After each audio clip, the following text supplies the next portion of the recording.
झील को ता बापा माँ नहीं के आसते 1:30 बेलू 1:30 टाइम आमर ये फार्मासीस्ट आउ आयुष डॉक्टर 2 जन थे से आसी कम्प्लेन देते आमर कौन खाइलु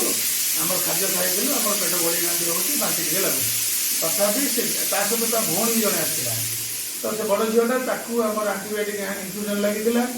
आउ बाकी इंजेक्शन भी लगी आउ ये छोट झीलटा को सिरप भी दिखाई ओआरएस दिया सब दिखाई से नहीं जाते तापर 4टा टाइम आफ्टरनून मुझे जो से झील पूरा सीरीयस हो तार पार्टी फेड़ मारूला फ्लोदिंग होता तापर सफ्टनेस ऑफ ब्रीथ थिला तापर हार्ट बीट रैपिड थिला ता अवस्था बहुत सीरीयस था से मुझे ऑक्सीजन देकी रखी रेफर कली आरुदेवी गाड़ी आसला रेफर कली मुझे पार्लाखंड रेफर कर गाड़ी आसवा भितर विदिन गोटे 10 मिनिट्स डेथ है मुझे सागे सागे लोक नहीं पड़ो मो पेसेंट देखा भितर बापा माँ नहीं पड़ोले।